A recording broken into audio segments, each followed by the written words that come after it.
This is POCO C50, and today I would like to demonstrate how you can download and install the Opera browser on it.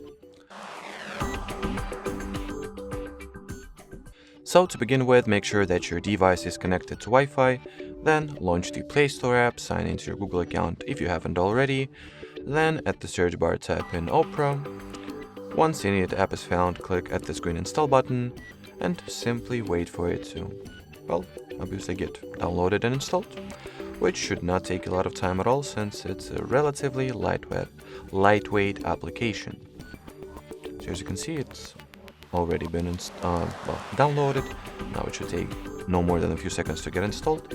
Then you can just go ahead and launch it. While opening it for the first time, you're gonna make a few setup steps. So to start, tap this continue button, then decide whether you would like to set Opera as your default browser or you can skip it.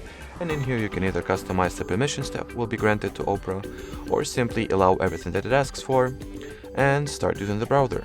Alrighty, so that will be it for this video. Thanks for watching, thanks for your attention, and bye bye.